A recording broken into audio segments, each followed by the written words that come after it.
Vamos abrir nossa Bíblia, Marcos 14, 66 em diante. Que diz assim: estando Pedro embaixo no pátio, veio uma das criadas do sumo sacerdote, e vendo a Pedro que se aquentava, fixou-o e disse: tu também estava com Jesus o Nazareno. Mas ele o negou, dizendo: não o conheço, nem compreendo o que dizes. E saiu para o alpendre, e o galo cantou. E a criada, vendo-o, tornou a dizer aos circunstantes: este é um deles. Mas ele outra vez negou. E pouco depois, os que ali estavam disseram a Pedro: verdadeiramente és um deles, porque também tu és galileu. Ele, porém, começou a praguejar e a jurar: não conheço este homem de quem falais. E logo cantou o galo pela segunda vez. Então Pedro se lembrou da palavra que Jesus lhe dissera: antes que 2 vezes cante o galo, tu me negarás 3 vezes. E caindo em si, chorou amargamente. Eu coloquei um tema bem sugestivo, e os irmãos vão compreender durante a mensagem. Cristão sem valor. Esse é o tema da nossa mensagem de hoje. Cristão sem valor. Porque eu quero pensar um pouquinho com os irmãos a respeito dos valores cristãos.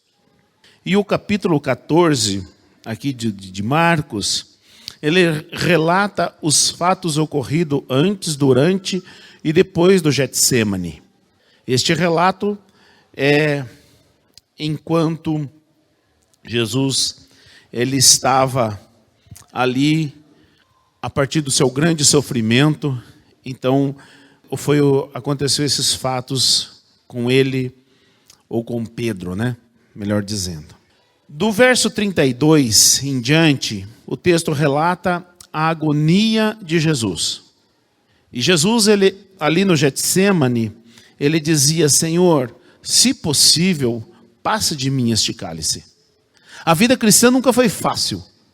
Decidir em obedecer a Cristo nunca foi fácil. Cumprir o que Deus quer nunca foi fácil. Então a vida que Jesus apresenta para nós hoje não é uma vida fácil ou de facilidades. É uma vida de princípios e valores. Mas para nós cumprir esses tais princípios e valores, vai exigir de nós posicionamento. Apesar de Jesus dizer: se possível, passa de mim este cálice, ele diz: contudo, não seja feita a minha, mas a tua vontade. O que prevaleceu foi a vontade de Deus, apesar do sofrimento. Jesus, ele até pediu: passa de mim, mas ele diz: contudo, que seja feita a tua vontade. Também, aqui do verso 43 em diante, relata a prisão de Jesus. Após essa grande agonia, o traidor Judas o traiu com um beijo. E Jesus foi preso. Mesmo andando com Jesus, havia um Judas que descaradamente o traiu. Fingindo estar numa boa com seu mestre, ele foi beijá-lo. Então quem via as aparências dizia que Judas estava abafando, né? No entanto, ele estava o traindo. Com um beijo, Judas traiu. Nós cristãos não podemos viver de aparência. Ou a vida cristã, ela é autêntica, ou não é vida cristã. Ou somos como Judas, traidores.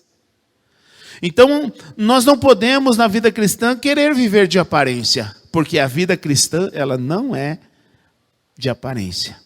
Ou ela é real, sincera e verdadeira, e nós chegamos diante de Deus: Senhor, se possível, passa de mim esse cálice, mas não faça a minha a sua vontade.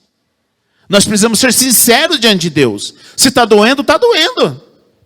Se é verdade, é verdade. Se é mentira, é mentira. Se estou certo, estou certo. Se estou errado, estou errado.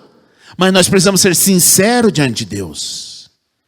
Porque a vida cristã exige sinceridade. Nós não podemos viver com Deus de aparência. Jamais.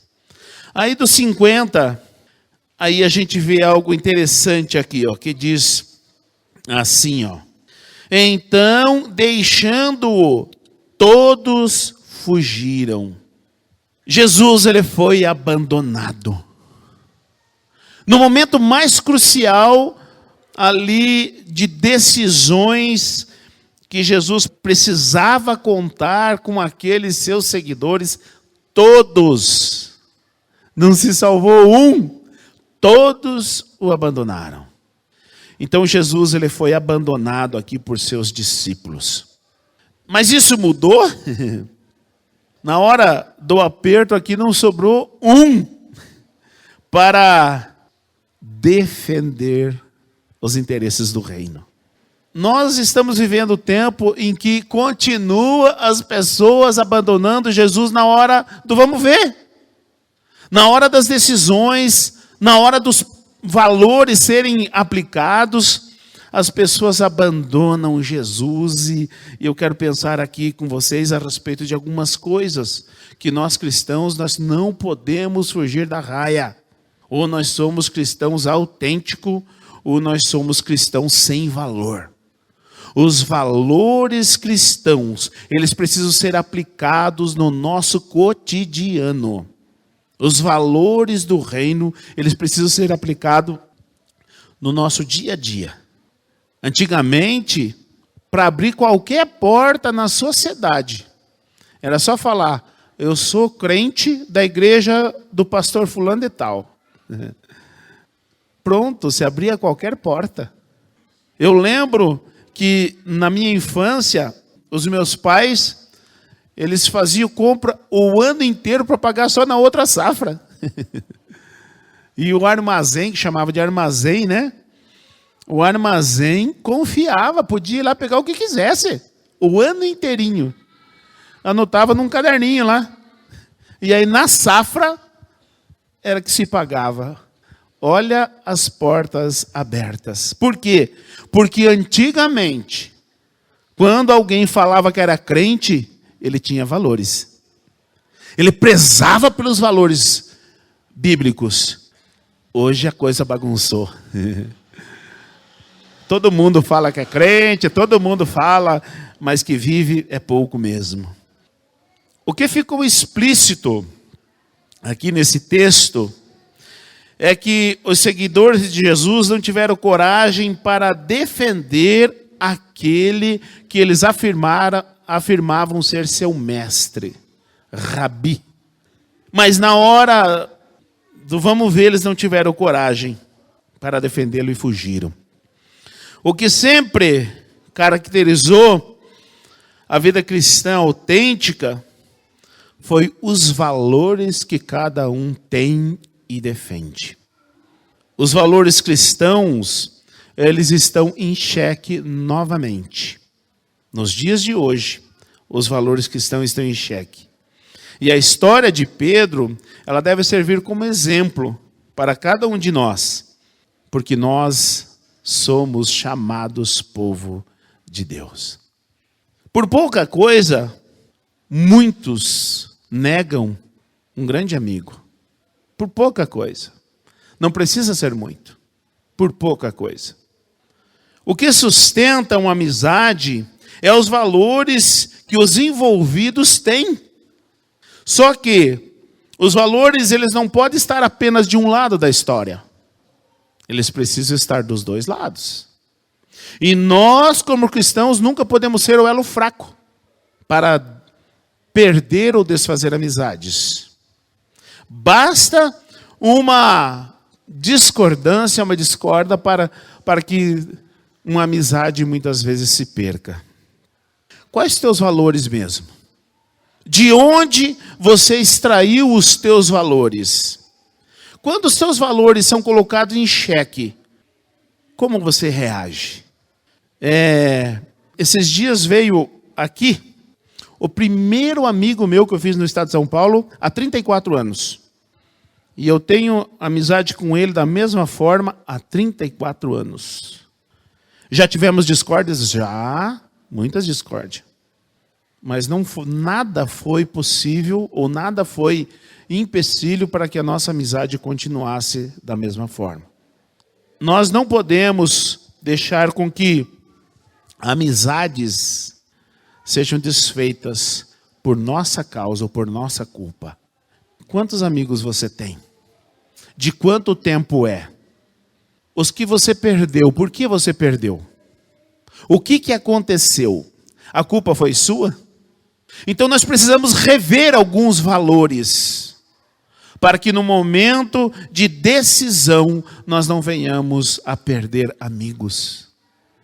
E a Bíblia, ela trata a amizade que há amigos mais chegados do que o irmão. Mas muitas vezes nós até professamos isso, mas na hora do vamos ver, cai tudo por terra.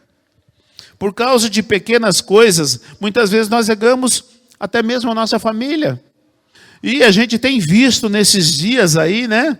Amizades sendo desfeitas, familiares se engalfinhando por causa da ferrenha política que nós estamos vivendo.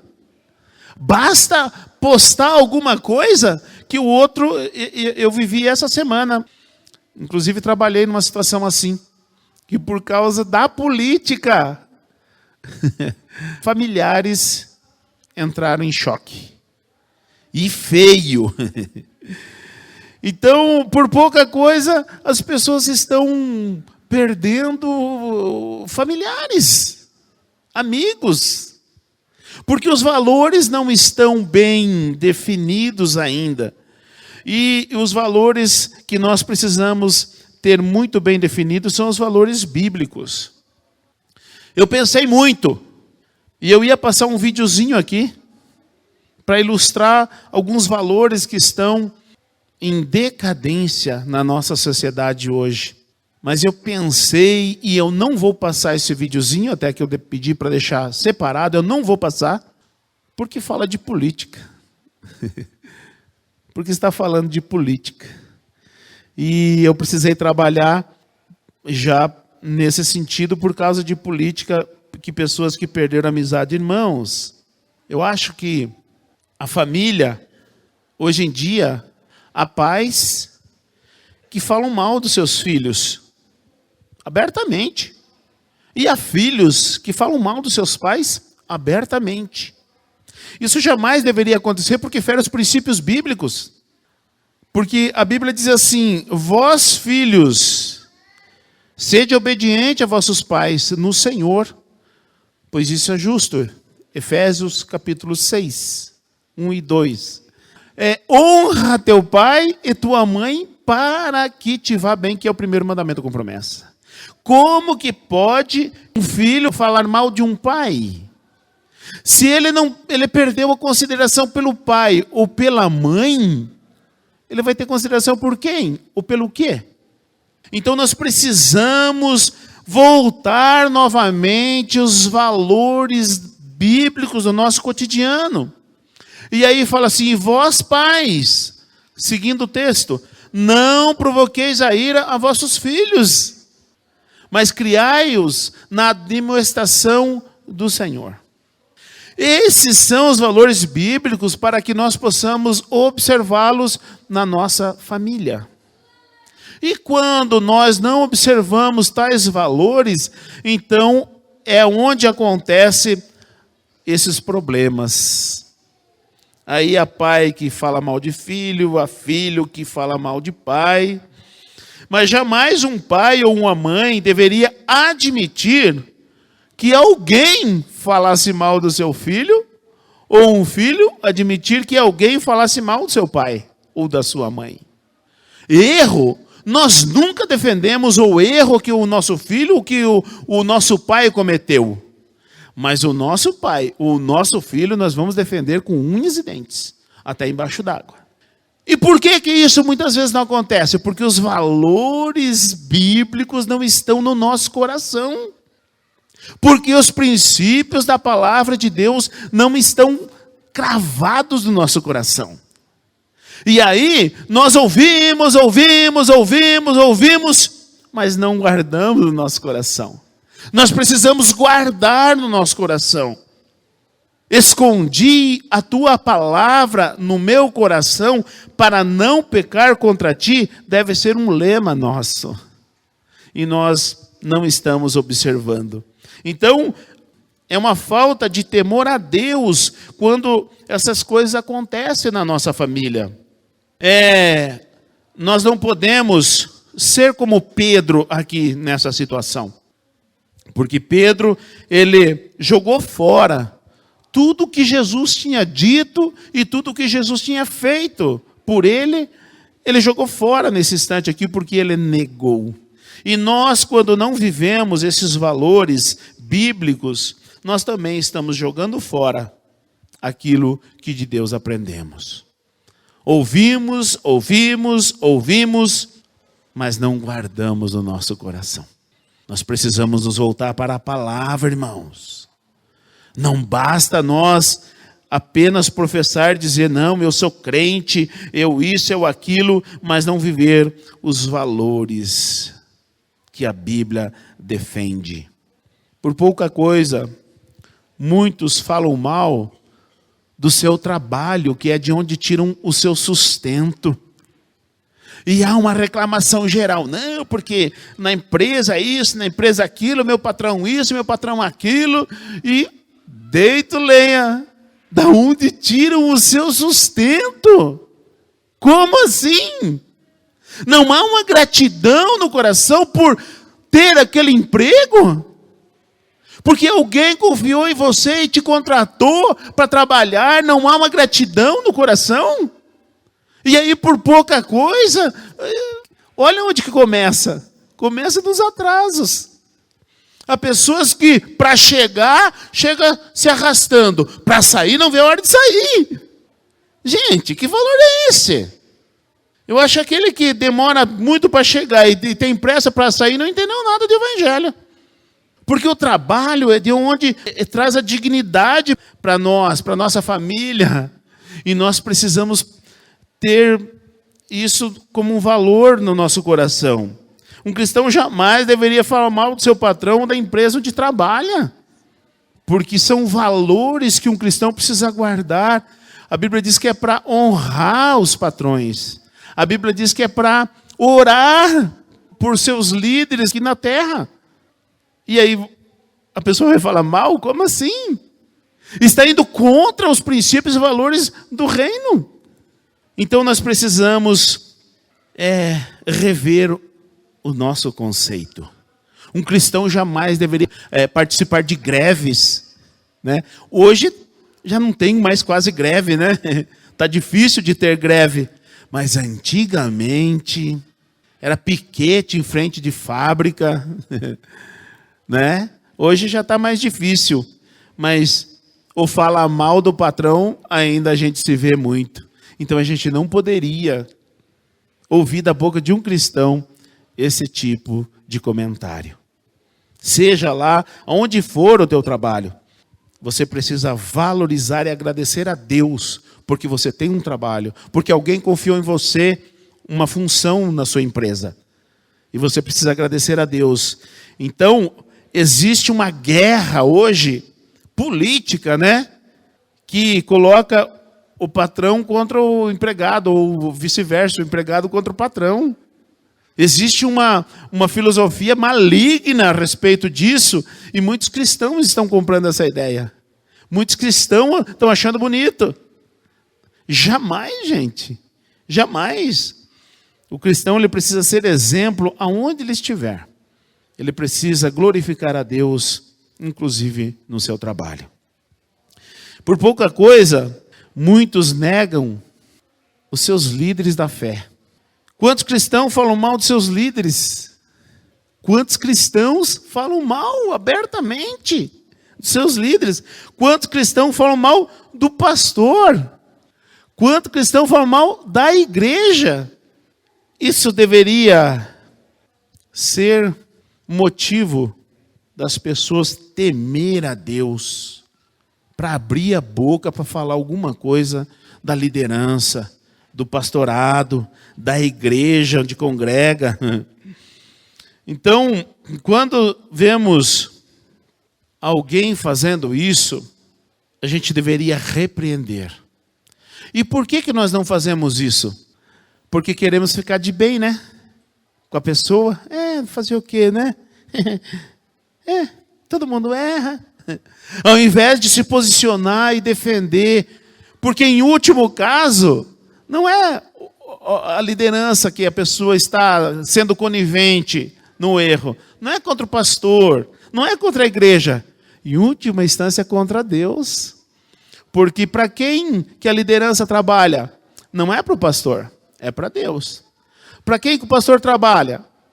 É para Deus. Quem que fundou a igreja? Foi Deus. E nós temos coragem de abrir nossa boca para falar mal? Que valor temos? Da onde estamos tirando essas coisas? A gente avalia, eu como pastor, eu sempre avalio quem é minha ovelha e quem não é. E como que eu avalio? Isso sou eu, não sei os outros pastores. Isso sou eu que faço. Como que eu avalio? Quando há conflitos de interesses. É aí que eu avalio se é ou se não é. É quando o conselho pastoral bíblico, ele contraria a vontade do irmão. Se a pessoa fizer de boa vontade, então a gente vê, não, esse é ovelha. E se a pessoa fizer de má vontade, ainda que faça, está com problema.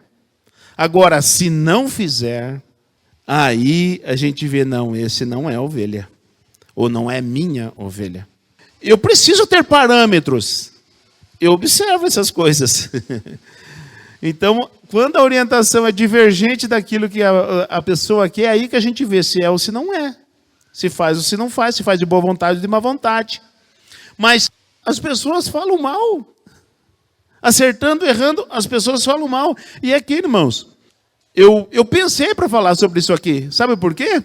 Porque as pessoas podem pensar que eu estou puxando brasa para minha sardinha. Eu não faço isso, irmãos. É meu dever orientar vocês sobre princípios e valores. E como que eu vou citar? Usando o meu exemplo, o seu exemplo. Eu não posso ficar só lá no Jacó, no Davi, no Adão, na Eva. Não, vamos usar exemplos práticos da nossa convivência. Então nós precisamos pensar como está sendo o meu posicionamento em relação aos meus líderes, aos pastores, à igreja, à obra de Deus.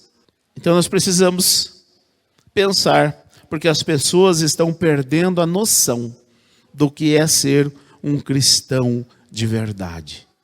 Porque falta ensino. Está faltando ensino. Também por pouca coisa, muitos negam a sua fé, e foi o caso de Pedro. Foi o caso de Pedro.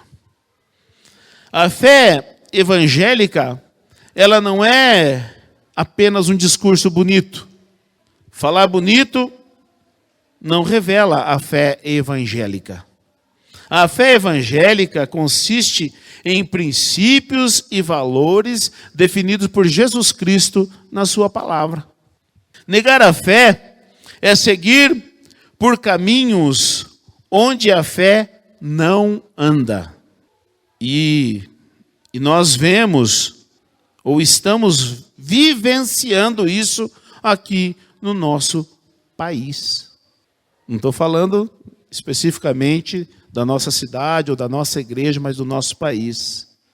Vocês acham que Deus ou a nossa fé anda por onde a igreja é massacrada? Não anda. Vocês acham que a fé anda por onde uma vida pode ser abortada? Não anda. Não anda. Vocês acham que a nossa fé anda por onde quem quer calar a nossa voz? Não anda. E como pode um cristão defender estes ideais? ou esses valores? Nós não podemos, irmãos. Aqui Pedro negou. E se nós formos analisar, eu já fiz essa análise, é por isso que eu estou falando. Pedro aqui, ainda, apesar de andar, não conhecia Jesus. Apesar de andar com ele, Pedro não conhecia Jesus. Foi por isso que ele negou. Então nós não podemos andar na ignorância da nossa fé. A nossa fé, ela tem valores definidos, que eu tenho ou eu não tenho. Então, nós não andamos por caminhos que a nossa fé não anda. Negar a fé é admitir o que a fé não admite. E muitas vezes nós usamos até a fé para dizer ou admitir aquilo que a fé não admite. Negar a fé é dizer o que a fé ensina e o que devemos fazer. Porque a fé, ela nos ensina princípios e valores. E a fé nos ensina o que devemos fazer. E quando nós não fazemos aquilo que ela ensina, ou negamos o que deveríamos fazer, estamos categoricamente negando a nossa fé. O Pedro negou sim. Mas sabe aonde que foi a conversão de Pedro, irmãos? João capítulo 21, diz assim, do 15 em diante. Depois de terem comido, perguntou Jesus a Simão Pedro: Simão, filho de João, amas-me mais do que estes? Ele respondeu: sim, Senhor, tu sabes que te amo. Ele lhe disse: apacenta os meus cordeiros. Tornou a perguntar-lhe pela segunda vez: Simão, filho de João, tu me amas? E ele respondeu: sim, Senhor, tu sabes que te amo. Disse Jesus: pastoreia as minhas ovelhas. Pela terceira vez, Jesus perguntou-lhe: Simão, filho de João, tu me amas? Pedro entristeceu-se por lhe ter dito pela terceira vez: tu me amas? E respondeu-lhe: tu sabes de todas as coisas e tu sabes que eu te amo. Jesus lhe disse: apacenta as minhas ovelhas. Lá atrás, a tristeza de Pedro foi por ver que ele não tinha cumprido o que ele deveria fazer, que era não negar Jesus. E aqui, a tristeza de Pedro foi porque Jesus perguntou pela terceira vez: se tu me amas. Pedro, até este momento aqui, ele não tinha tido encontro verdadeiro com Jesus. Jesus foi negado por ele, foi preso, foi crucificado, morto, e ressuscitou e apareceu a Pedro aqui e perguntou se ele amava. Porque Pedro, ele havia dito: Senhor, eu vou contigo até a morte, mas negou. E quando Jesus começou a dizer o que ele iria acontecer, ele disse: Senhor, tenhas dó de ti mesmo. E Jesus disse: para trás de mim, Satanás. Pedro era carnal. Ele não tinha tido encontro verdadeiro com o Senhor Jesus. Mas somente depois da morte, da ressurreição e de Jesus ter vindo e aparecer a ele, é que ele então disse: Senhor, tu sabes de todas as coisas, mas tu sabes que eu te amo. Esse amor que nós dizemos ter por Jesus, irmãos, ele não pode ser filosófico. Pedro dizia isso lá atrás. Somente aqui foi verdadeiro. Porque ele se entristeceu porque Jesus perguntou pela terceira vez. Quer dizer, a primeira vez ele disse: Senhor, eu te amo. A segunda vez ele falou: eu te amo. Mas Jesus sabia que tinha que extrair mais coisas de Pedro. E aí na terceira vez, aí Pedro revelou: Senhor, tu sabes de todas as coisas. Quer dizer, Senhor, o Senhor sabe que eu te traí. O Senhor sabe que eu sou fraco. O Senhor sabe que eu te neguei. O Senhor sabe que eu te seguia, mas eu não te conhecia. O Senhor sabe todas as coisas. Mas uma coisa o Senhor saiba: eu te amo. Irmãos, é o amor de Deus que vai fazer com que os valores cristãos sejam aplicados no nosso cotidiano.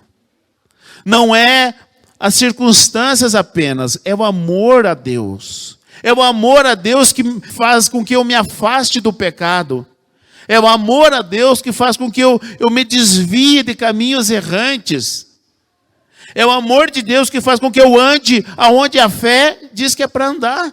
E que eu não ande aonde a fé diz que não é para andar. É o amor a Deus. E Pedro diz, Senhor, o Senhor sabe de todas as coisas. E o Senhor sabe que eu te amo. Aqui Pedro confirmou a sua fé. Ele não negou como fez antigamente. E talvez, irmãos, é isso que te falta.